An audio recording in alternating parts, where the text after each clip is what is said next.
শৈশবেতে নবী আমার কত আদর পেলেন, দুধমা হালিমার কোলে নবী কত দোলা খেলেন।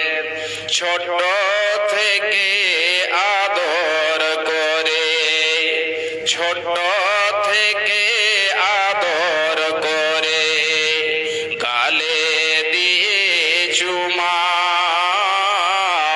হাত বোলায়ে দিত মাথায় সোনার ছেলে ঘুমা। ছোট থেকে আদর করে গালে দিয়ে চুমা, হাত বোলায়ে দিত মাথায় সোনার ছেলে ঘুমা। ছোট থেকে নবী আমার কবে বড় হবে, তারি সেবাই বিশ্ববাসী সবাই সুখে রবে। সেই নবীজির ভালোবাসা, সেই নবীজির ভালোবাসা অন্তরেতে রয়। আশা করি রোজ হাসরে পাবো গো রেহাই, দয়া করে রোজ হাসরে পাবো গো রেহাই।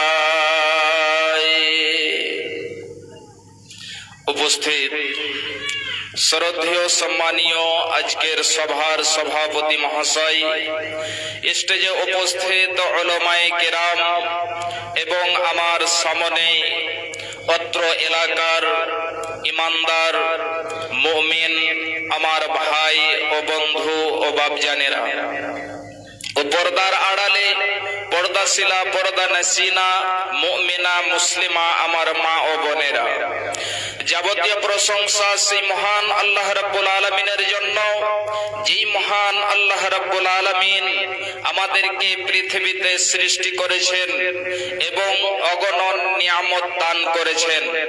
সেই মহান আল্লাহ রাব্বুল আলামিনের দরবারে একবার সকলেই শুকরিয়া জানাই, সকলেই অন্তর খুলে মোহাব্বতের সাথে পড়ি আলহামদুলিল্লাহ। আমার মা আমার বোনেরা, আজকে আমি আপনাদের সম্মুখে যে কোরআনে মাজিদের আয়াত দুটি পড়েছি এবং দুই জায়গা থেকে দুইটি হাদিসের অংশ টুকরো আমি পরিবেশন করেছি, ইনশাআল্লাহ এই আয়াত এবং হাদিসকে কেন্দ্র করে আলোচনা করব। ইনশাআল্লাহ আল্লাহ রাব্বুল আলামিন যেন আমাদের সকলকে শোনার সাথে সাথে আমল করার তৌফিক এনায়েত করেন। সকলে বলুন আল্লাহুম্মা আমিন। আমার ভাই, আমার মা, আমার বোনেরা, আল্লাহ রাব্বুল আলামিনের অশেষ কৃপা, আল্লাহ রাব্বুল আলামিন আমাদেরকে অনেক বড় একটি নিয়ামত দান করেছেন। এই নিয়ামত কি হলো? এই রমজান মাস। আর এই রমজান মাস পেয়ে এর গুরুত্ব অনেক রয়েছে, এর ফজিলত অনেক রয়েছে।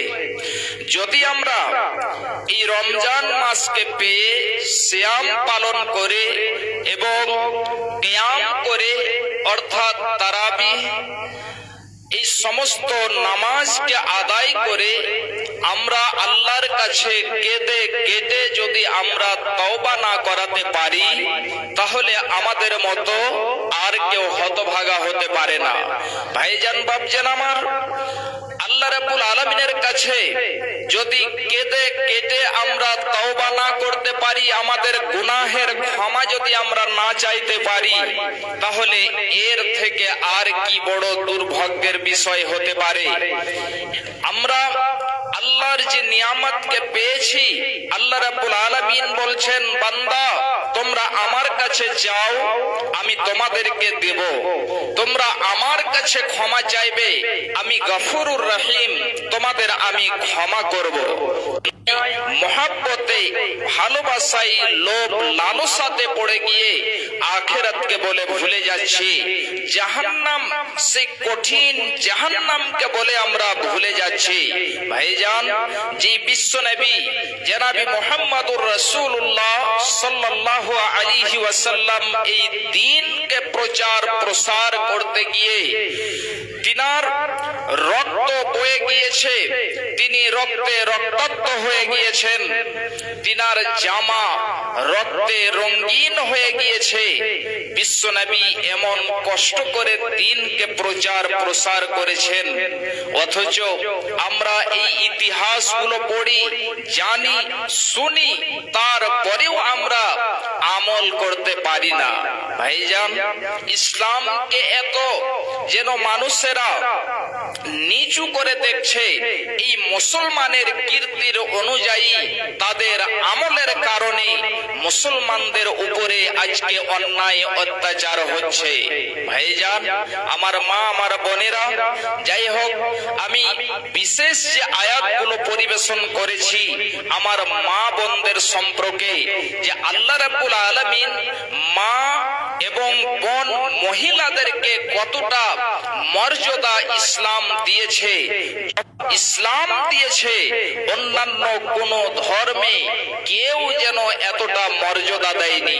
যখন আপনি জাহেলিয়াতের যুগের ইতিহাসগুলোকে আপনি তুলে দেখবেন, তখন বুঝতে পেরে নেবেন যে মহিলাদেরকে ইসলাম কতটা মর্যাদা দিয়েছে এবং তাদের সাথে জামানায়ে জাহেলিয়াতের যুগে তাদের সাথে কত নোংরা ব্যবহার আচরণ করা হয়েছে।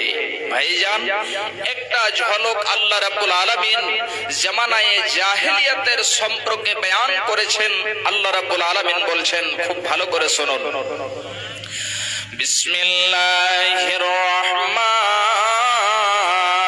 রহিম, ওয়া ইযা বুশিরা আহাদুহুম বিল উনসা যাল্লা ওয়াজহুহু মুসওয়াদ্দান ওয়া হুয়া কাযীম। আল্লাহ রাব্বুল আলামিন জাহেলিয়াতের যুগের কথা এখানে বয়ান করেছেন। এ আমার মায়েরা, এ আমার বোনেরা, এ আমার বাপজানেরা, খুব ভালো করে শুনুন। আল্লাহ রাব্বুল আলামিন বলছেন, যখন তাদেরকে সংবাদ দেওয়া হতো, খুশখবরি দেওয়া হতো যে তোমার মেয়ে হয়েছে, তোমার কন্যা হয়েছে, এমন সময়তে তাদের চেহারা কালো হয়ে যেত, তাদের চেহারা কুৎসিত হয়ে যেত। শুধু তাই নয়, তাদের চেহারা কালো হয়ে গেলেও তারা এটা মনে মনে চিন্তা ভাবনা করত যে আল্লাহ, তুমি আমাকে কন্যা কেন দিয়েছ? হে আল্লাহ, তুমি আমাকে মেয়ে কেন দিয়েছ? আমার বাড়িতে যে কন্যা হয়েছে, এতে আমার যা মান সম্মান ছিল, আমার যা ইজ্জত ছিল, আমার সমস্ত কিছু যেন মিশে গিয়েছে। আমি আর যেন চেহারা দেখাবার মতো নয়। এই বলে আল্লাহ রাব্বুল আলামিন বলছেন, ইয়াতাওয়ারা মিনাল কওমি মিন সুই মা বুশিরা বিহি, তারা তাদের চেহারা দেখাবে না, তাদেরকে যে দুঃসংবাদ দেওয়া হয়েছে এই কারণে তারা তাদের বাড়িতে থাকতো না, তাদের পাড়া প্রতিবেশীকে চেহারা দেখাবে না, এই জন্য সে দূর দূরান্তে চলে যেত। এই জন্য চলে যেত যে আল্লাহ আমাকে মেয়ে দিয়েছে, আমার কন্যা হয়েছে, আমার যে কন্যা হয়েছে এই কন্যা হওয়ার কারণে আমার ইজ্জত সব মাটিতে মিশে গিয়েছে, আমার চেহারা দেখাবার মতো আর কোনো জায়গা নেই। এই জন্য সে গ্রাম ছেড়ে দূর দূরান্তে চলে যেত। আমার ভাইজানেরা, আমার মা, আমার বোনেরা, খুব ভালো করে শুনবেন, ইসলাম কতটা মেয়েদেরকে মর্যাদা দিয়েছে, মহিলাদেরকে কতটা মর্যাদা ইসলাম দিয়েছে, খুব ভালো করে শুনুন। এমন সময়তে জাহিলিয়াতের যুগে যখন সেই মেয়েদের খবর দেওয়া হতো, তারা এটা মনে মনে চিন্তা ভাবনা করত যে আল্লাহ আমাকে যে মেয়ে দিয়েছে, আমার ইজ্জত সব শেষ হয়ে গিয়েছে, এরপরে আমি ওই মেয়েটিকে জীবিত রাখবো না আমি সেই মেয়েটিকে মাটিতে জিন্দাই, মাটিতে জীবিত আমি তাকে দাফন করে দেব। তারা এটা যেন চিন্তা ভাবনা করত। আমার মা, আমার বোনেরা, একটা ছোট্ট করে ইতিহাস আপনাদেরকে আমি তুলে দিচ্ছি, খুব সহজে বুঝে নেবেন। ইমাম বাগাবী তিনি বলছেন, জাহেলিয়াতের যুগে যখন কোন মেয়েকে ছেড়ে দেওয়ার ইচ্ছা হতো, এমন সময়তে ওই মেয়েটিকে একটা মোটা কাপড় পরিধান করিয়ে দিয়ে, একটা উনি কাপড় পরিধান করিয়ে দিয়ে তাকে উট, মহিষ, ছাগল চড়াতে দূর দূরান্তে পাঠিয়ে দেওয়া হতো। তার কোনো খোঁজ নেওয়া হতো না, তার কোনো খবর নেওয়া হতো না, সে কোথায় আছে, সে কি খাচ্ছে, কোথায় রাত্রে থাকছে, রাত্রি কাটছে কোথায়, এমন কোনো যেন খবর নেওয়া হতো না। এবং যখন কোন মেয়েকে জীবিত মেরে দেওয়ার ইচ্ছা করত, আমার মা, আমার বোনেরা, খুব ভালো করে শুনুন, এমন সময়তে ওই মেয়েটির মাকে যেন বলতো, এ আমার অর্ধাঙ্গিনী, এ আমার বিবি, তুমি আমার মেয়েকে সুন্দর করে সাজিয়ে দাও, তুমি তাকে নতুন জামা পরিধান করিয়ে দাও, তুমি তাকে গোসল করিয়ে সাজিয়ে আমার হাতে দিয়ে দাও, আমি তাকে তার নানির বাড়ি, আমি তাকে তার দাদির বাড়িতে নিয়ে যাব এবং তাকে মেহমানি করে নিয়ে আসবো। করে শুনুন, এমনি করে যখন অর্ধাঙ্গিনীকে বলতো, বিবিকে বলতো, বিবি সুন্দর করে ওই মেয়েটিকে সাজিয়ে দিয়ে তার স্বামীর হাতে, মেয়ের পিতার হাতে তুলে দিত এবং সেই মেয়ের পিতা তার হাত ধরে এবারে নিয়ে যেতে যেতে গভীর জঙ্গলে যখন চলে যেত, এমন সময়তে গভীর জঙ্গলের মধ্যে একটি গর্ত খনন করে ওই মেয়েটিকে গর্তের ভেতরে ফেলে দেওয়া হতো। আমার ভাইজানেরা, আমার মা, আমার বোনেরা, যখন সেই মেয়েটিকে গর্তে ফেলে দেওয়া হতো, মেয়ে গর্তের ভিতরে পড়ে যে সে চিৎকার করে যেন কান্না করত যে আব্বা, আমার কোন যেন পাপ রয়েছে, আব্বা আমি কোন ভুল করেছি যার কারণে আপনি আমাকে এই গর্তের মধ্যে ফেলে দিয়েছেন। গর্তের মধ্যে ফেলে দিন, তার উপরে মাটি দিয়ে চাপিয়ে, তার উপরে পাথর চাপিয়ে দিয়ে তাকে সেখানে দাফন করে দেওয়া হতো। এইদিকে মেয়ে যেন চিৎকার করে কান্না করতো যে আব্বা জান, আপনি দয়া করে আমাকে ছেড়ে দেন, আপনার বাড়ি যাব না, আপনাকে খেতে দিতে হবে না, যদি কেউ জিজ্ঞেস করে তুমি কার মেয়ে, আমি কোনোদিনই জীবনে তোমার নাম নিব না। তারপরেও যেন সে কঠোর দিলের মানুষ, সেই শক্ত দিলের মানুষ ওই মেয়েকে জীবিত সে গর্তের মধ্যে ফেলে দেওয়া হতো এবং ফেলে দিয়ে তার উপরে পাথর এবং মাটি চাপিয়ে তাকে দাফন করে দিত।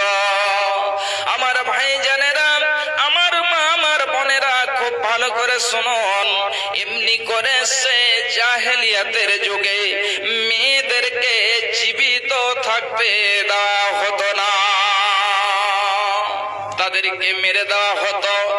যদি কেউ থাকতো, যদি কাউকে তারা বাঁচিয়ে রাখতে চাইতো, তাহলে তারা যেন কোনো খোঁজ খবর নিত না, তার অসম্মানই করত, মেয়েদেরকে কোনো মর্যাদা দেওয়া হতো না। বিশ্ব নবী আমার নবুয়তি পেলেন, নবী হয়ে গেলেন মক্কা নগরী। শুধু মক্কা নগরীতে নয়, সারা পৃথিবীতে এমনি করে মেয়েদেরকে হত্যা করা হতো, মেয়েদেরকে মেরে দেওয়া হতো, মেয়েদের সাথে অসম্মানী করা হতো। আল্লাহ রাব্বুল আলামিন আয়াত নাযিল করে দিলেন যে হে আমার নবী, যারা নিজের মেয়েকে, কন্যা সন্তানকে এবং যারা নিজের আওলাদকে, সন্তানকে যারা রিস্কের ভয়ে কতল করবে, হত্যা করবে, এটা যেন হারাম, কেউ এই মতো যেন কাজ না করে।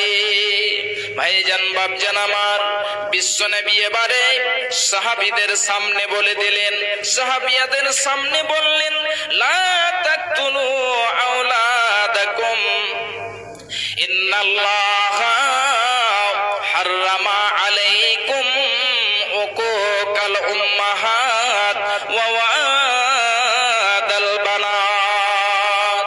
খুব ভালো করে শুনুন, আল্লাহ রাব্বুল আলামিনের নবী বললেন, ইন্নাল্লাহা হাররামা আলাইকুম উকুকাল উম্মাহাত ওয়া ওয়াদাল বানাত। আল্লাহ রাব্বুল আলামিন তোমাদের প্রতি, তোমাদের মায়ের, তোমাদের পিতার অসম্মানী করা হারাম করে দিয়েছেন, এবং তোমাদের মেয়েদেরকে কতল করা আল্লাহ রাব্বুল আলামিন হারাম করে দিয়েছেন। ভাইজান বাপজান আমার, তাহলে আল্লাহ রাব্বুল আলামিন মায়ের কতটা যেন মান সম্মান দিয়েছে, মায়ের কতটা মর্যাদা দিয়েছে। আল্লাহ রাব্বুল আলামিন বলছেন যে তোমরা আল্লাহ রাব্বুল আলামিনের ইবাদতের পরে তোমরা যখন কিছু করবে, আল্লাহ রাব্বুল আলামিন এটা ফয়সালা করে দিয়েছেন যে আল্লাহ রাব্বুল আলামিনের ইবাদতের পরে তোমরা তোমাদের মাতা পিতার সাথে ভালো ব্যবহার করবে।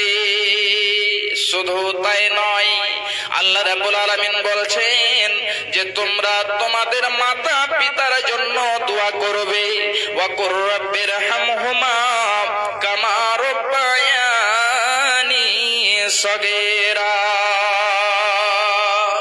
মাতা পিতার জন্য দোয়া করতে হবে, আল্লাহর কাছে দোয়া করতে হবে, আল্লাহ নিজের দয়ার মায়ার যেন চাদর খানাকে বিছিয়ে দিয়ে আল্লাহর কাছে দোয়া করতে হবে, আল্লাহ যে মতো আমার সাথে ভালো ব্যবহার করেছে, যে মতো আমাকে ছোটবেলায় লালন পালন করেছে, আল্লাহ তুমি ঠিক ওই মতোই আমার মাতা পিতার সাথে ভালো ব্যবহার করবে, আল্লাহ তুমি ওই মতোই তাদের সাথে আচরণ করবে। আমার ভাইজান, আমার মা, আমার বোনেরা, মায়ের কতটা মান সম্মান দেওয়া হয়েছে, ইসলাম কতটা দিয়েছে, খুব ভালো করে শুনুন। একদা বিশ্ব নবী জনাবি মুহাম্মদুর রাসূলুল্লাহ সাল্লাল্লাহু আলাইহি ওয়াসাল্লামের কাছে একজন সাহাবী আসলেন এবং এসে বিশ্ব নবীকে বলছেন যে ইয়া রাসূলুল্লাহ, হে আল্লাহ পাকের নবী, হে আল্লাহ পাকের রাসূল, আপনি বলুন তো পৃথিবীতে যত আমল রয়েছে এর মধ্যে সবচেয়ে ভালো আমল কোনটি? বিশ্ব নবী আমার কয়েক জায়গাতে কয়েকখানা আমলের কথা বলেছেন। কোন জায়গাতে নামাজকে তার সময়ের উপরে আদায় করা এটা সবচেয়ে ভালো আমল বলেছেন। কোন সময়তে জিহাদ ফি সাবিলিল্লাহ বিশ্ব নবী আমার বলেছেন যে এটা হলো সবচেয়ে ভালো আমল। কিন্তু বিশ্ব নবী আমার এক জায়গাতে বলছেন যে হে সাহাবী শুনো, সবচেয়ে ভালো আমল হলো তোমার মাতা পিতার সাথে তুমি ভালো ব্যবহার করবে। মাতা পিতার সাথে তুমি সৎ আচরণ করবে। মাকে কখনো গালি দেবে না, মাকে কখনো জ্বালা যন্ত্রণা করবে না।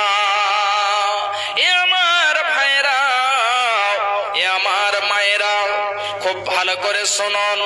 এই মাতা পিতার যদি আপনি অসম্মানী করেন, তাদের যদি আপনি কথা না মানেন, তাহলে হতে পারে আপনার সাথে কি ব্যবহার হতে পারে, আপনার সাথে কি হতে পারে। একটা ছোট্ট করে হাদিস আপনাদেরকে আমি শোনাচ্ছি। যে ঘটনাটি হযরতে আওয়াম বিন হাওসাব রাহমাহুল্লাহ আলাইহি বলছেন।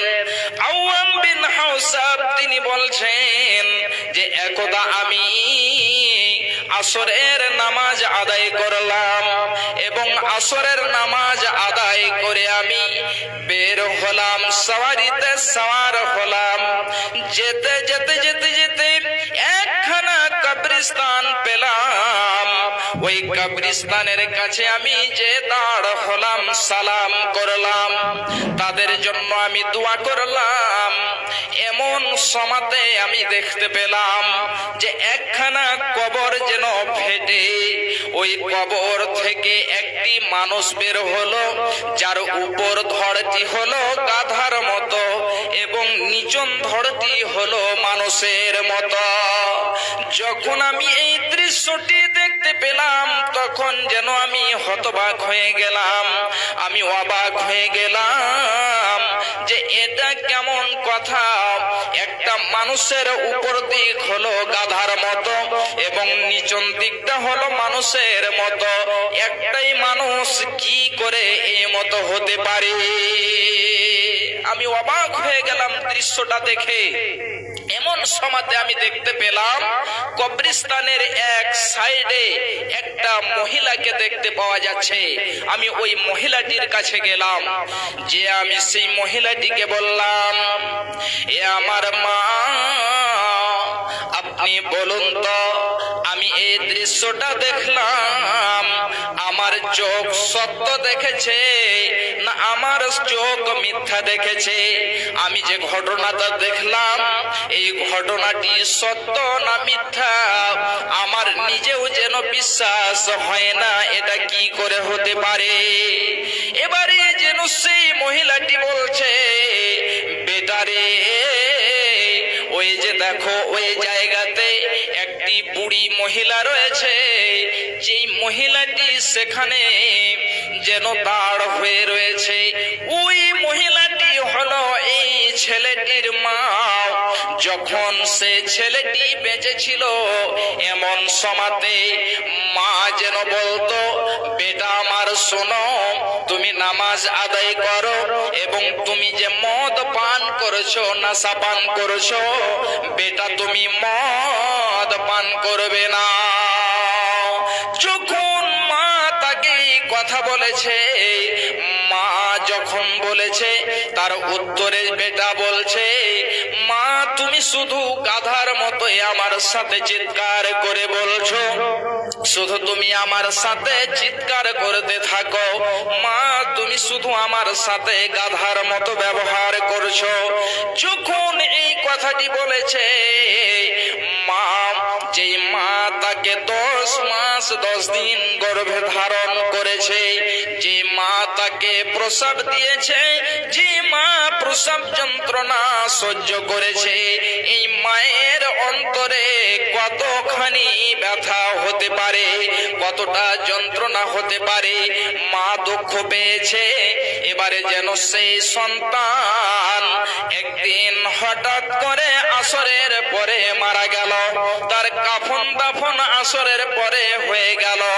সেই মহিলাটি বলছে, বেটারে, ওই যে মহিলাটি রয়েছে, ওই মহিলাটি হলো তার মা। যেদিন থেকে সেই মারা গিয়েছে, তাকে কাফন দাফন করা হয়েছে, সেই দিন থেকে প্রতিদিন আসরের পরে কবর ফেটে বের হয় এবং 3 বার গাধার মতো চিৎকার করে, আবার যেন সে কবরের ভেতরে চলে যায়।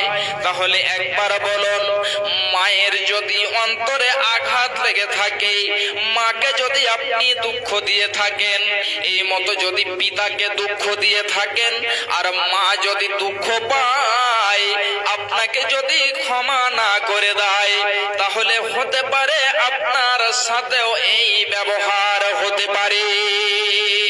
ভাইজান, প্রতিদিন ওই যেন সন্তান, ওই যুবক কবর ফেটে বের হয় এবং 3 বার গাধার মতো চিৎকার করে আবার যেন সে কবরের ভেতরে চলে যায়। আমার মা, আমার বোনেরা, মায়ের কতটা মান সম্মান দেওয়া হয়েছে। একজন সাহাবী এসে বলছেন, ইয়া রাসূলুল্লাহ, ইয়া হাবিবাল্লাহ, আপনি বলুন তো, পৃথিবীতে যতগুলো মানুষ রয়েছে, প্রতিটি মানুষের মধ্যে, সমস্ত মানুষের মধ্যে আমার সেবা, আমার যত্ন পাওয়ার হকদার কে বেশি? বিশ্বনবী বললেন, তোমার মা। আবার বিশ্বনবীকে বলছেন, সুম্মা মান ইয়া রাসূলুল্লাহ, হে আল্লাহ পাকের নবী, তারপরে কে? আবার নবীজি আমার বললেন, তোমার মা। আবার বলছেন কে? আবার বিশ্বনবী আমার বললেন, তোমার মা। এবারে চতুর্থবারে বললেন এবং বিশ্বনবী আমার উত্তর দিলেন, তোমার পিতা। তাহলে বলুন যে মায়ের কতটা সম্মান রয়েছে, ইসলাম মায়ের কতটা মর্যাদা দিয়েছে, মায়ের কতটা সম্মান দিয়েছে। এক এক করে যদি হাদিস বলতে থাকা যায়, তাহলে রাত্রি শেষ হয়ে যাবে, কিন্তু হাদিস শেষ হবে না। এতগুলো মায়ের মর্যাদার সম্পর্কে হাদিস রয়েছে। তাহলে ভাইজান, আমার মা, আমার বোনেরা, ইসলাম এতটা মর্যাদা দিয়েছে, এগুলো আমাদেরকে শিক্ষা নিতে হবে এবং মায়ের বোনের ঠিক কতটাই মর্যাদা দিতে হবে। ভাইজান, বাপজান আমার, এই মা আজকে এমন যেন হয়ে যায় যে মা আপনাকে 10 দিন, যেন 10 মাস 10 দিন পেটে ধারণ করেছে, প্রসব যন্ত্রণা সহ্য করেছে, ওই মাকে আজকে অনেকজনেই যেন গালি দিয়ে থাকে, অনেকজনেই কষ্ট দিয়ে থাকে, কিন্তু সেই মা সন্তানের প্রতি এত ভালোবাসা। যদি সন্তানকে কোনো আঘাত লেগে যায়, তাহলে ওই মা মনে করে আমারই আঘাত হয়েছে। মা এত সন্তানকে ভালোবাসে এবং এমনি করে তাদেরকে লালন পালন করে। মা গো গেঞ্জি বাঁধাছ এই ডরে, মায়াতে ভুলিয়া রে, তুই মা জননী হীরার খনির চেয়েও অমূল্য ধন জানি, তুই মা জননী হীরার খনির চেয়েও অমূল্য ধন জানি, তোর ছায়াতে বসলে মা গো পাই খুঁজে আসানি রে, তুই মা জননী হীরার খনির চেয়েও অমূল্য ধন জানি, তুই মা জননী হীরার খনির চেয়েও অমূল্য ধন জানি।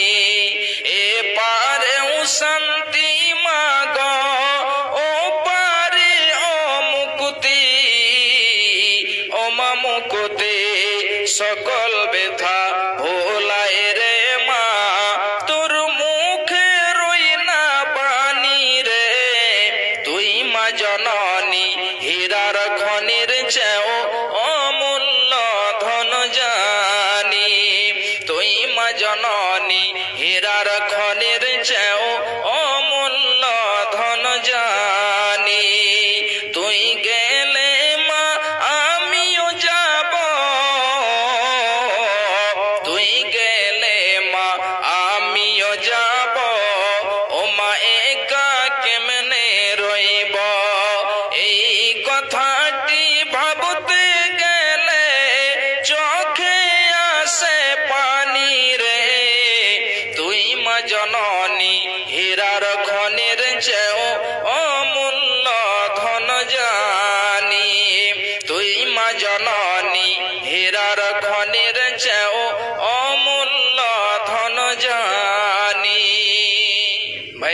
বাপজান আমার, তাহলে মায়ের কতটা মান সম্মান দেওয়া হয়েছে, ইসলাম কতটা মর্যাদা দিয়েছে। আজকে দেখেন এই ইসলাম কুরআন হাদিস যত আজকে আমরা পড়ি, কিন্তু আমলে পরিণত হয় না। ভাইজান বাপজান আমার, তারপরেও ইসলামের মধ্যে দেখেন, মুসলমানদের মধ্যে দেখেন মা বাবা কতজন বৃদ্ধ বৃদ্ধাশ্রমে রয়েছে। যত অমুসলিমের মধ্যে আপনি দেখতে পাবেন বেশিরভাগই তাদের মধ্যে রয়েছে। আল্লাহ রাব্বুল আলামিন যেন আমাদেরকে মা এবং মাতা পিতাকে শ্রদ্ধা করা এবং তাদের সেবা যত্ন করার তৌফিক দেন। সকলে বলুন আল্লাহুম্মা আমিন। আরেকটি অংশ আমি হাদিসের পড়েছিলাম, বিশ্বনবী আমার বলছেন, ইন্নাল্লাহা হারামা আলাইকুম হুকুকাল উম্মাহাতি ওয়া ওয়াদাল বানাত। অবশ্যই আল্লাহ রাব্বুল আলামিন মাতা পিতার অসম্মানী করা হারাম করে দিয়েছেন। শুধু তাই নয়, বিশ্বনবী আমার বলছেন ওয়া ওয়াদাল বানাত, এবং মেয়েদেরকে হত্যা করা আল্লাহ রাব্বুল আলামিন হারাম করে দিয়েছেন। বিশ্বনবী আমার যখন বললেন, এমন যেন একজন সাহাবী তিনার চোখ থেকে অশ্রু ঝরে ঝরে বয়ে বয়ে আসছে। এমন সময়তে বিশ্বনবী আমার বলছেন, এ আমার সাহাবী, বলো তো দেখি তোমার কোনো কি কষ্ট হয়েছে? ওগো সাহাবী, বলো দেখি তোমার কি কেউ যন্ত্রণা দিয়েছে?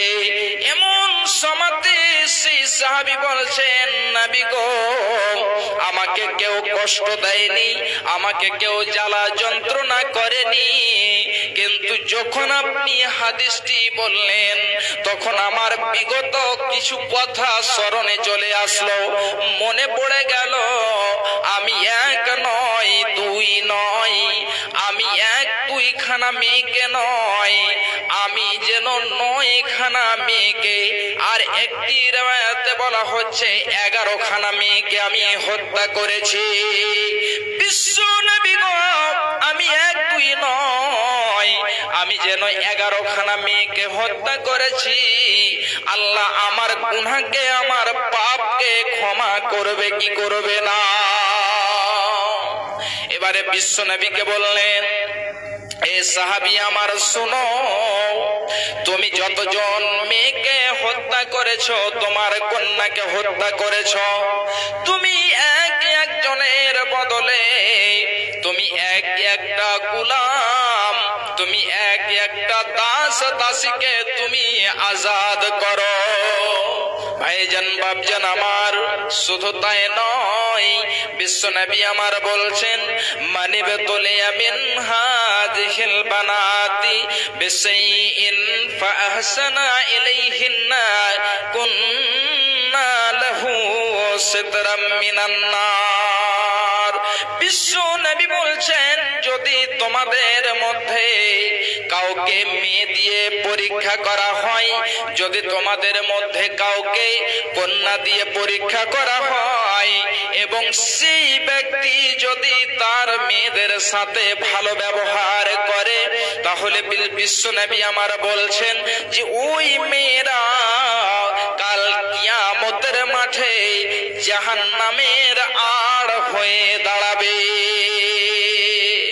ভাইজান বাপজান আমার, খুব ভালো করে শুনুন, বিশ্বনবী বললেন, যদি তোমাদেরকে মেয়ে দিয়ে কন্যা দিয়ে পরীক্ষা করা হয়, আজমাইশ করা হয়, আর সেই কন্যার পিতা, ওই মেয়েদের পিতা যদি তাদের সাথে ভালো ব্যবহার করে, সৎ ব্যবহার করে, ওই মেয়েদেরকে যদি দ্বীনি শিক্ষায় শিক্ষিতা করলো, তাদেরকে কোরআন হাদিসের শিক্ষা দিল, বিশ্বনবী বলছেন যে কাল কিয়ামতের মাঠে ওই মেয়েরা জাহান্নামের আড় হয়ে যাবে।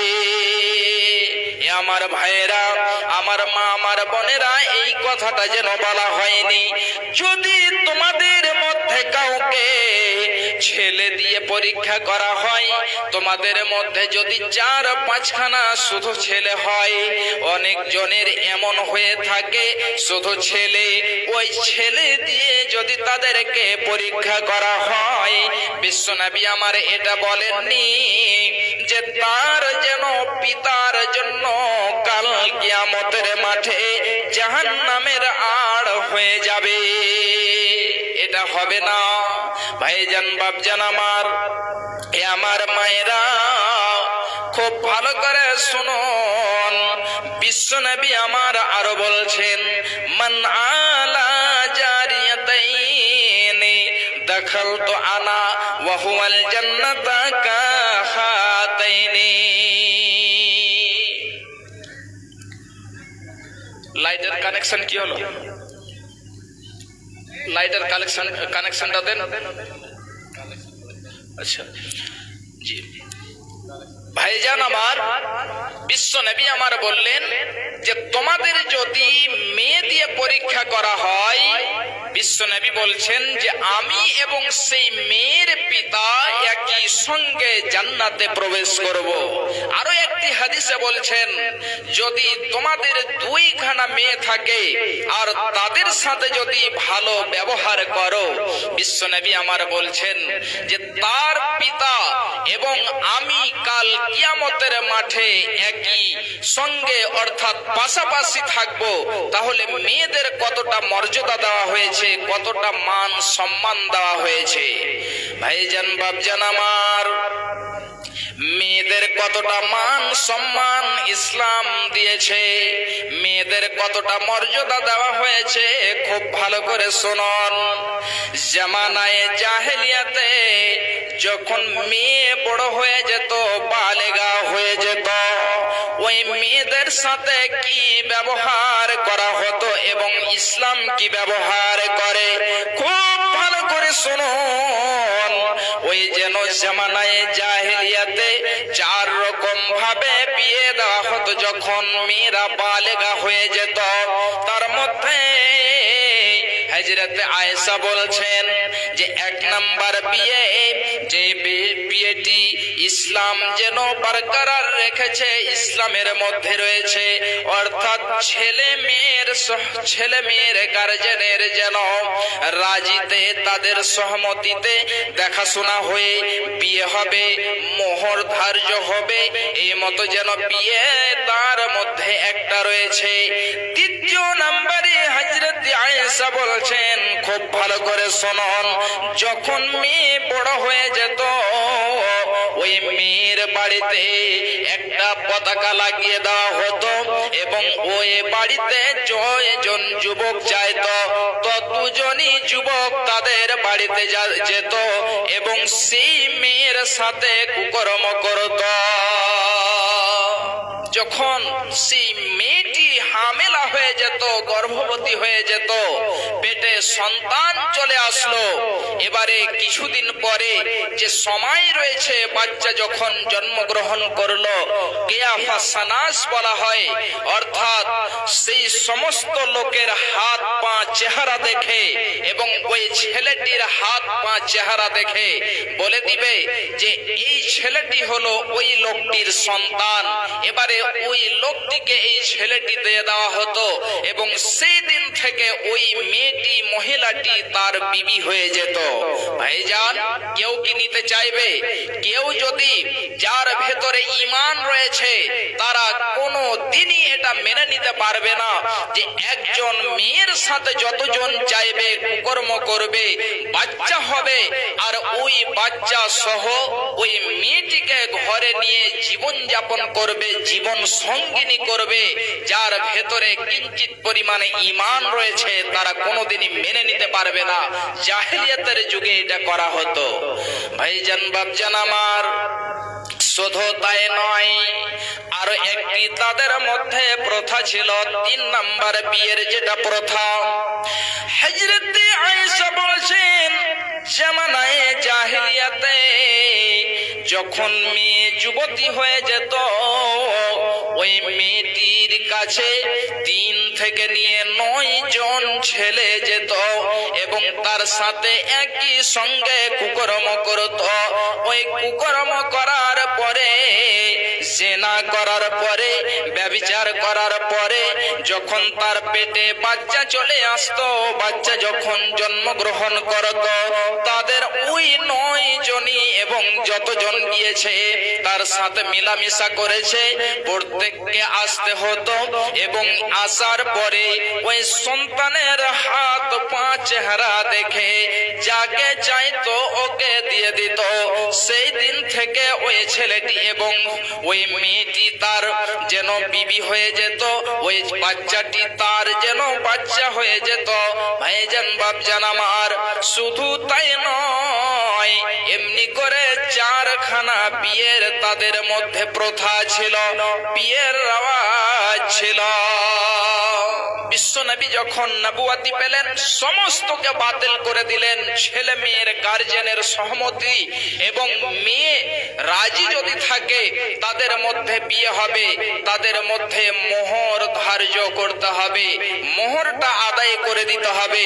আল্লাহ রাব্বুল আলামিন বলছেন, ওয়া আতুন নিসা সাদাকাতিহিন্না নিহলা, তাদেরকে রাজি খুশি হয়ে মোহর দিয়ে দাও, মোহরটা আদায় করে দাও। ভাইজান, এখনো সমাজের মধ্যে এমন যেন কিছু কাজ রয়েছে যেটা এতগুলো যেন সচেতন হয়ে যাওয়ার পরে মানুষ শিক্ষায় শিক্ষিতা হয়ে যাওয়ার পরেও কিছুগুলো ভুল পাওয়া যায়, তাদের মধ্যে ভুল থেকে যায়। 1 লক্ষ টাকা মোহর বেঁধে দিল, যেটাও কোনোদিনই আদায় করতে পারবে না। এখন বৃদ্ধ হয়ে গিয়েছে, বয়স্ক হয়ে গিয়েছে, মরণ শয্যায় পড়ে রয়েছে, আর সে এখনো মোহরটা আদায় করেনি। ভাইজান বাপজান আমার, যতটা তার হাস্তি রয়েছে, যতটা তার ক্ষমতা রয়েছে, তার ক্ষমতা অনুযায়ী মোহরটাকে আদায় করে দিতে হবে। ভাইজান আমার, মা আমার বোনেরা, যেন আমরা এই আমলগুলো করি। মোহর যদি বাকি থেকে যায়, মোহরটা আপনি আদায় করে দেবেন। আর যারা দিয়েছেন আলহামদুলিল্লাহ, খুব ভালো কথা।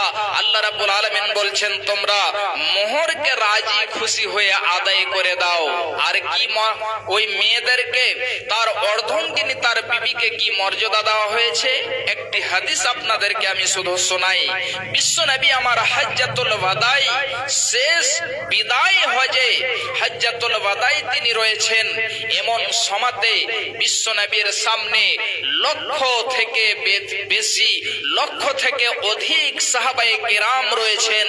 এমন সময়তে একটি বিষয়ের উপরে বিশ্বনবী আমার বলে দিচ্ছেন, তার মধ্যে একটি হুকুম যেটা বলে দিলেন, খুব ভালো করে শুনুন। বিশ্বনবী আমার বলছেন, ফাত্তাকুল্লাহা ফিন নিসাঈ ফাইন্নাকুম আখাযতুমুহুন্না বিআমানিল্লাহি ওয়াস্তাহলালতুম ফুরুজাহুন্না বিকালিমাতিল্লাহ। বিশ্বনবী আমার যেন হজ্জাতুল ওয়াদায় রয়েছেন। এমন সময়তে বিশ্বনবীর সামনে 1,24,000 থেকেও কিছু জন বেশি সাহাবায়ে কেরাম রয়েছেন। বিশ্বনবী আমার এক এক করে বিধানগুলো বলে দিলেন, এক এক করে বলতে আছেন। কিছু জন সাহাবী বলছেন যে বিশ্বনবী আমার যে এক এক করে বিষয়গুলো বলে দিচ্ছেন, কোনো এমন একখানা বিষয় নেই যে বিষয়টি সম্পর্কে বিশ্বনবী আমার বলেননি। সমস্ত বিষয়ের উপরে নবীজি আমার বলতে আছেন, আলোচনা করলেন। সাহাবায়ে কেরাম এটা পর্যন্ত মনে করলেন যে নবী মনে হয় আর সামনে হজ আসতে পারবেন না, এটাই যেন শেষ হজ। ভাইজান বাপজান আমার, এ আমার মায়েরা, এমন সময়তে বিশ্বনবী আমার বলছেন, এ আমার সাহাবীরা শোনো, ফাত্তাকুল্লাহা ফিন নিসাঈ ফাইন্নাকুম আখাযতুমুহুন্না বিআমানিল্লাহি, অবশ্যই তোমরা তোমাদের তোমাদের বিবি সম্পর্কে আল্লাহকে ভয় করবে, আল্লাহকে তোমরা ভয় করবে। বিবিকে অযথা মার দেবে না, বিবিকে অযথা কষ্ট দেবে না, তাদেরকে গালি দেবে না, মুখ খারাপ করে তাদেরকে বলবে না, বিবির সাথে ভালো ব্যবহার করবে। শুধু তাই নয়, বিশ্বনবী আমার বললেন ফাইন্নাকুম আখাযতুমুহুন্না বিআমানিল্লাহি, এই জন্য তোমরা তোমাদের বিবিকে আল্লাহর আমানের দ্বারাই নিয়েছ, আল্লাহর আমানের দ্বারাই তোমরা তোমার বিবিকে নিয়েছ এবং তোমাদের বিবির শরমগাহকে হালাল করেছো। বিশ্বনবী আমার বলছেন ওয়াস্তাহালালতুম ফুরুজাহুন্না বিকালিমাতিল্লাহি, এবং তোমাদের বিবির শরমগাহকে তোমার জন্য হালাল করেছে আল্লাহর কালেমা দ্বারা। তাহলে তুমি যদি তোমার বিবিকে আল্লাহর কালেমা দ্বারা যদি হালাল করে থাকো, আল্লাহর আমানের দ্বারা যদি তুমি নিয়ে থাকো, তাহলে খবরদার তুমি তোমার বিবিকে, তোমার বিবির সম্পর্কে আল্লাহকে ভয় করবে।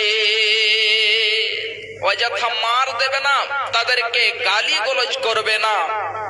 আর মহিলা সম্পর্কে আপনারা অনেকেই বক্তব্য শুনেছেন, যা হোক আমি বেশি লম্বা করছি না। বিশ্বনবী আমার যে মহিলাদেরকে আপনি নিয়ে এসেছেন অর্ধাঙ্গিনী বিবি বানিয়ে, তাহলে এই হাদিসে এই কথাটি বুঝতে পারা গেল যে আপনার বিবির সাথে ভালো ব্যবহার করতে হবে এবং তাদের নান নফকা, তাদের খরচ আপনাকেই চালাতে হবে। জি হ্যাঁ, আপনাকে আপনার বিবির খরচ চালাতে হবে।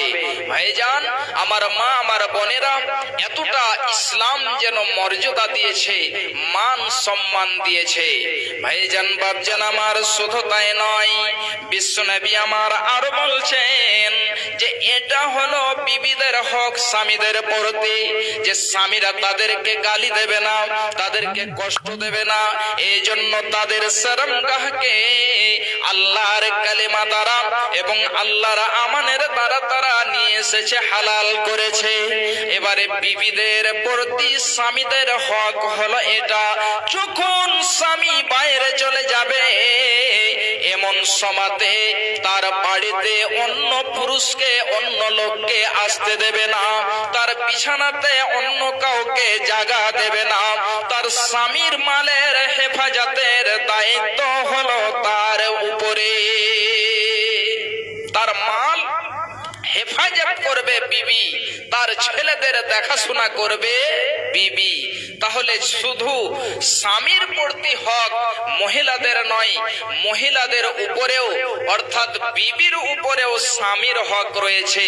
যখন স্বামী থাকবে না এমন সময়তে তার বাড়িতে যেন কোনো পর পুরুষ আসতে না পারে, অন্যজনকে যেন জায়গা না দেয় এবং তার মালের যেন হেফাজত তার উপরে রয়েছে।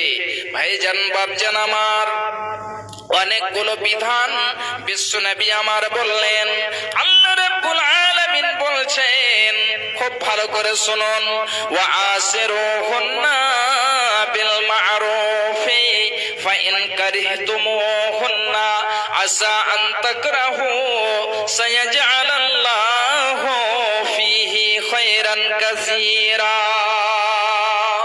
আল্লাহ রাব্বুল আলামিন বলছেন, হে পৃথিবীর মানুষেরা শুনো, ওয়া আসিরুহুন্না বিল মা'রুফে, তোমরা যখন তোমাদের বিবির সাথে জীবন যাপন করবে, ওয়া আসিরুহুন্না বিল মা'রুফ, ভালো ব্যবহার করবে তাদের সাথে, খারাপ ব্যবহার করবে না। এই জন্য ওটা হলো তোমার জীবন সঙ্গিনী, তোমার জীবন সঙ্গিনীর সাথে ভালো ব্যবহার করবে, নোংরা ব্যবহার করবে না, তাদেরকে গালি দেবে না। আল্লাহ রাব্বুল আলামিন বলছেন, সায়াজআলাল্লাহু ফীহি খায়রান কাসীরা। তোমার বিবির মধ্যে এমন যেন একটা আচার আচরণ রয়েছে, যে আচরণটার কারণে, যে ব্যবহারটার কারণে তুমি তাকে খারাপ মনে করছো, যে আমার বিবি হলো খারাপ, তার সাথে আমি কেমন করে জীবন যাপন করব, কেমন করে তার সাথে আমি জীবন কাটাবো। আল্লাহ রাব্বুল আলামিন বলছেন, বান্দারে শোনো, হয়তো তোমার বিবির একখানা ব্যবহার খারাপ রয়েছে, একটা আচরণ খারাপ রয়েছে, সায়াজআলাল্লাহু ফীহি খায়রান কাসীরা, একটা ব্যবহার খারাপ হতে পারে, কিন্তু হতে পারে তোমার বিবির মধ্যে আল্লাহ রাব্বুল আলামিন অনেকগুলো ভালো গুণ রেখেছেন।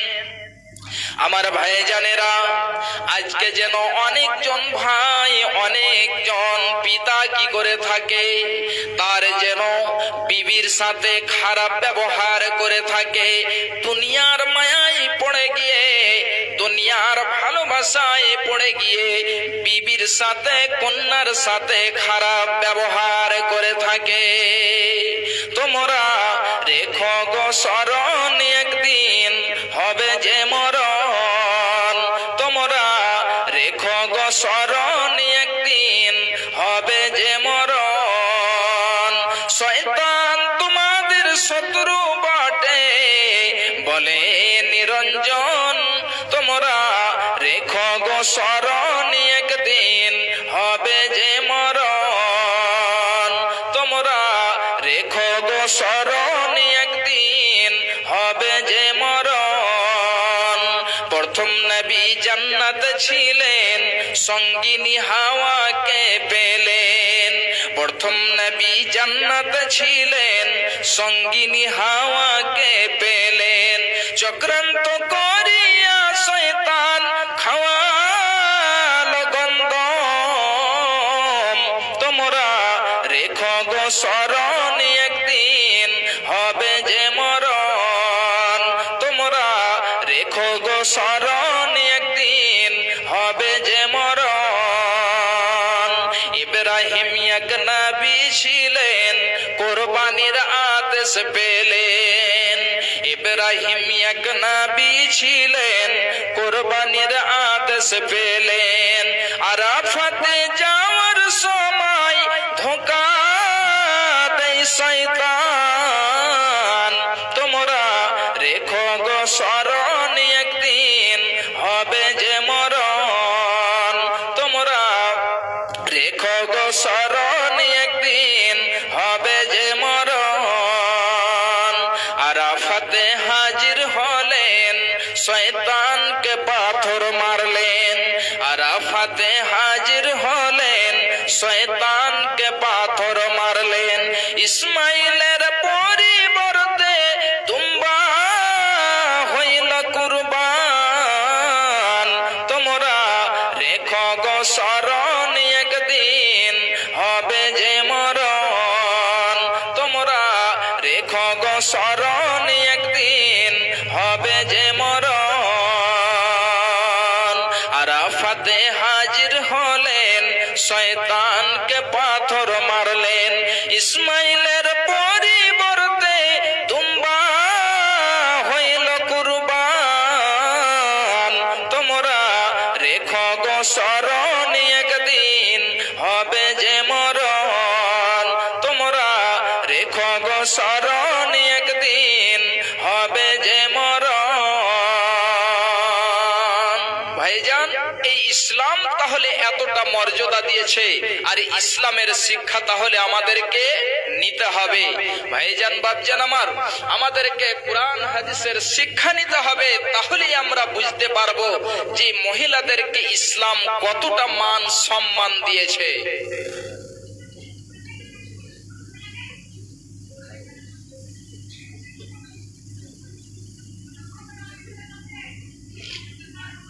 যে ভাইজান আমার, এটা হলো রমজান মাস, পবিত্র মাস, আর আপনারা সকলেই জানেন এখানে একটা মসজিদ আছে, এই মসজিদের জন্য আপনারা যতটা পারবেন দিয়ে যাবেন ইনশাআল্লাহ। রমজান মাসের অনেক গুরুত্ব, অনেক ফজিলত রয়েছে। কোন ভাই, কোন বাপজান এমন আছেন, একটা জন এখানে অনেকজনই আছেন যিনাদেরকে আমি জানি যে ওনারা অবশ্যই দিতে পারবেন। একটা জন ভাই, কোন একজন বাপজান আমার আছেন যে ৫,০০০ টাকা এই মসজিদের জন্য দিতে পারবেন আল্লাহর ওয়াস্তে। একটা জন ৫,০০০ টাকা এবং ১,০০০ টাকা করে ৫ জনের কাছে চাইবো, ইনশাআল্লাহ পেয়ে যাব। জি ভাইজান আমার বাবাজান আসুন, একটি হাজার করে ৫ জনের কাছে আমি চেয়েছি আল্লাহর ওয়াস্তে। আসুন, আল্লাহ রাব্বুল আলামিন আমাদেরকে অনেক মাল দিয়েছেন, অনেক ধন সম্পদ দিয়েছেন, আর এই মাল ধন সম্পদকে আল্লাহর পথে ব্যয় করতে হবে, আল্লাহর পথে খরচ করতে হবে। বিশ্বনবী আমার বলছেন, যখন মানুষ মারা যায় তার ৩খানা আমল এমন রয়েছে যে ৩খানা আমল যদি জীবনে করে যায় তাহলে সে কবরবাসী হতে গেলেও সে শুয়ে শুয়ে নেকি পেতে থাকবে। ভাইজান, সেই ৩খানা আমল কি? বিশ্বনবী আমার বলছেন, ইজা মাতাল ইনসানু ইনকাতা আনহু আমালুহু ইল্লা মিন সালাসিন। মানুষ যখন মারা যায় তখন তার সমস্ত আমলের দরজা বন্ধ হয়ে যায়, কিন্তু ৩খানা আমল এমন রয়েছে যে ৩খানা আমল যদি আপনার জীবনে আপনি করে যান তাহলে আমরা পৃথিবীতে এসেছি, একদিন আমাদেরকে যেতে হবে, কবরে আমরা চলে যাব। বিশ্বনবী বলছেন যে কবরে চলে যাবেন, কবরে শুয়ে থাকবেন, কবরে শুয়ে শুয়েও আপনি নেকি পেতে থাকবেন। তাহলে ওই ৩খানা আমল কি? ১ নম্বরে বিশ্বনবী বলছেন সাদাকাতিন জারিয়াতিন। ১ নম্বর আমল হলো সাদাকায়ে জারিয়া। সাদকায়ে জারিয়া কি হলো? সাদকায়ে জারিয়া, আপনি একটা মসজিদ নির্মাণ করলেন, একটি আপনি মাদ্রাসার রুম তৈয়ার করে দিলেন, একটা হয়তো আপনি মুসাফিরখানা বানিয়ে দিলেন। অনেকগুলো কাজ রয়েছে যেগুলো আপনি কাজ যদি করেন তাহলে এটা সাদকায়ে জারিয়া হবে। একাই যদি আপনি না পারেন, সম্ভব না হয়, আপনি মসজিদ নির্মাণ করতে পারলেন না, একাই সম্ভব হয় না, তাহলে মিলে যতটা আপনি পারবেন দেবেন, ওতে আপনি শরীক হয়ে যাবেন। ইনশাআল্লাহ আপনার সাদকায়ে জারিয়া হিসাবে আল্লাহ রাব্বুল আলামিন কবুল করে নেবেন। ভাইজান, আল্লাহ রাব্বুল আলামিনের নবী বললেন সাদাকাতিন জারিয়া।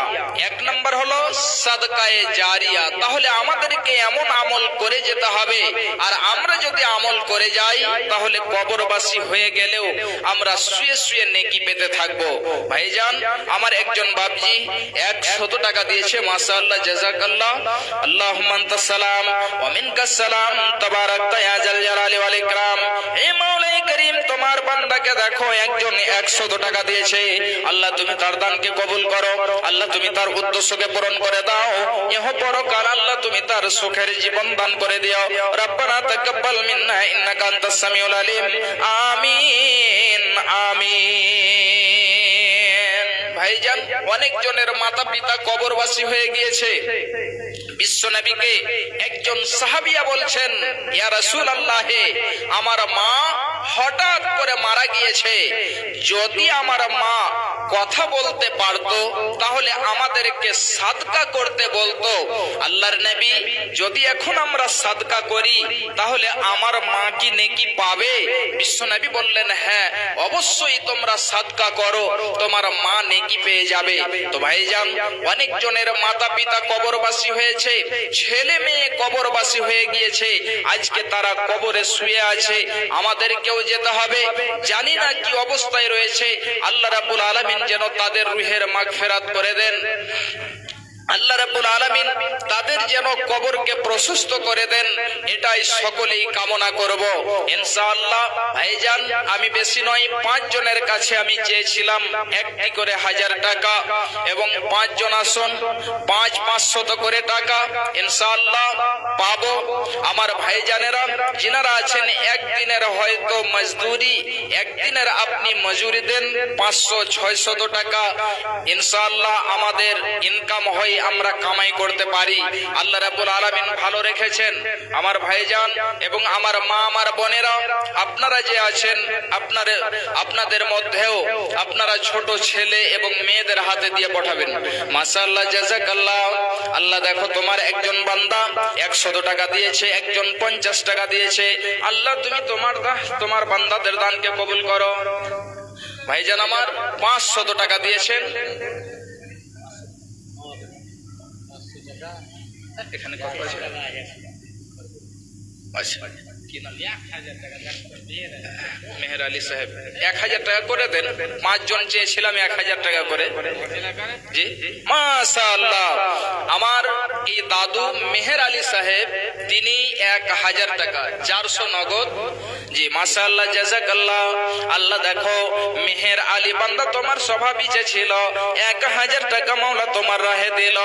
আল্লাহ শুনলাম তার মাতা পিতার জন্য দিয়েছে, জানি না কি অবস্থায় রয়েছে। আল্লাহ তুমি তাদের রুহের মাগফিরাত করে দাও, আমিন, আল্লাহুম্মা আমিন। আর 200 টাকা দিলে 500 টাকা হয়ে যেত। জি, আর 200 টাকা দেন। আর একজন 500 টাকা দিয়েছে, আল্লাহ তুমি তার দানকে কবুল করো। মাশাআল্লাহ। জি, ভালো আছে, আলহামদুলিল্লাহ।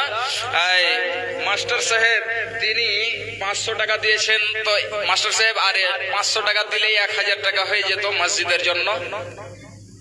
আর একজন 50 টাকা, মাশাআল্লাহ, জাযাকাল্লাহ। আল্লাহ দেখো তোমার বান্দা 500 করে দিয়েছে। আচ্ছা, আর একজন 100 টাকা, মাশাআল্লাহ, জাযাকাল্লাহ, হায়াকাল্লাহ। সাদ্দাম হোসেন সাহেব, মাওলানা মুসা সাহেবের ছেলে নাকি? 1000 টাকা। জি, আলহামদুলিল্লাহ। সাদ্দাম হোসেন সাহেব তিনি 1000 টাকা দিয়েছেন। মাশাআল্লাহ, জাযাকাল্লাহ। আল্লাহ তোমার দেখো বান্দা 1000 টাকা দিয়েছে। আল্লাহ তুমি তার দানকে কবুল করো। আল্লাহ তুমি তার উদ্দেশ্যকে পূরণ করে দাও। ইহ পরকাল আল্লাহ তুমি তাকে সুখের জীবন দান করে দিও, আমিন, আল্লাহুম্মা আমিন। আর একজন ছোট্ট ছেলে 500 টাকা, এ দানের দান মাওলা করো গো কবুল, মিটাইয়া দাও আল্লাহ জীবনের ভুল। আত্মীয় স্বজন যদি থাকে কবরেতে, উদ্ধারিয়া নিবে আল্লাহ আযাব হইতে। আরো একজন এই মতো দিল টাকা দান, উদ্দেশ্য পূরণ করো তুমি রহমান। এ দানিদের দান মাওলা পুরা কবালাবে, কঠিন পুলসেরাত পার করে দেবে। জান্নাত যে খিলাইবে মাছের কলিজা দিয়ে ভাত, রেশমি রুমাল দিয়ে মুছাইবে হাত, আমিন, আমিন, আল্লাহুম্মা আমিন। 3 জন 1000 করে হলো। আর 2 জন আসুন আমার ভাইজানেরা, 2 জন আর আসুন। মাশাআল্লাহ, কি নাম? এনায়াতুল্লাহ সাহেব, মাশাআল্লাহ, 4 নম্বরে হয়ে গেল 1000। মাশাআল্লাহ, জাযাকাল্লাহ। আল্লাহ দেখো তোমার বান্দা এনায়াতুল্লাহ সাহেব এখানে তো ছিল, 1000 টাকা মাওলা তোমার রাহে দিল। এ দানের দান মাওলা করো গো কবুল, মিটাইয়া দাও আল্লাহ জীবনের ভুল। সুখের জীবন মাওলা তুমি দান করো। আল্লাহ তুমি ইহ পরকাল সুখের জীবন দান করে দিও। রব্বানা তাকাব্বাল মিন্না ইন্নাকা আনতাস সামিউল আলিম, আমিন, আমিন। ও মুমিন ভাইয়া, অবুঝ হয়ে থাকবি কত কাল। ও মুমিন ভাইয়া, অবুঝ হয়ে থাকবি কত কাল। আজ ভাঙিল বাবরি মসজিদ, কাল ভাঙিবে তাজমহল। এমনি করে ভাঙবে রে তোর হৃদয় খানি, রে মুমিন ভাইয়া, অবুঝ হয়ে থাকবি কত কাল। অবুঝ হয়ে থাকবি কত কাল, রে মুমিন ভাইয়া, অবুঝ হয়ে থাকবি কত কাল। বিশ্বের ওই মুসলমান কেঁদে কেঁদে হই পেরেশান। বিশ্বের ওই মুসলমান কেঁদে কেঁদে হই পেরেশান। এমনি করে কাঁদবি কি রে জনম ধরে, রে মুমিন ভাইয়া, অবুঝ হয়ে থাকবি কত কাল। এমনি করে কাঁদবি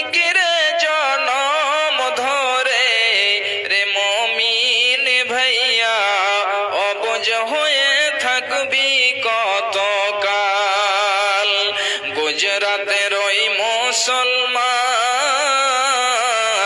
কেঁদে কেঁদে হই পেরেশান গুজরাতের ওই মুসলমান কেঁদে কেঁদে হই পেরেশান এমনি করে কাঁদবি কি রে জনম ধরে রে মুমিন ভাইয়া অবুঝ হয়ে থাকবি কতকাল অবুঝ হয়ে থাকবি কতকাল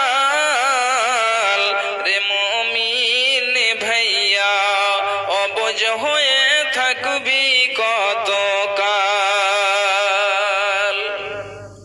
কয়েকজন মিলে প্রায় 500 টাকা দিয়েছে। আল্লাহ তুমি সকলের দানকে কবুল করো।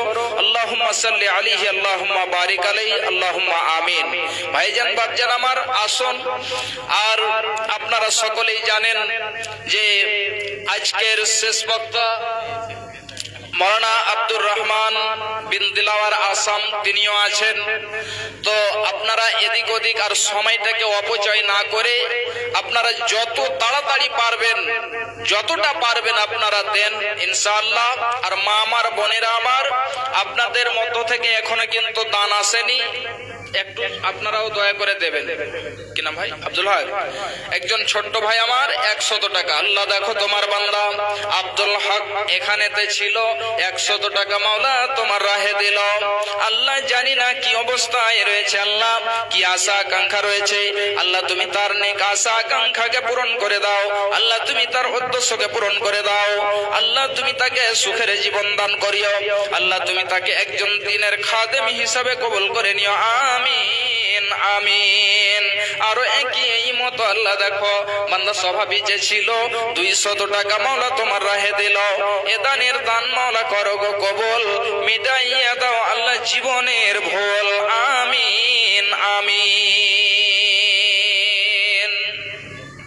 আরেকজন ছোট্ট ছেলে 100 টাকা।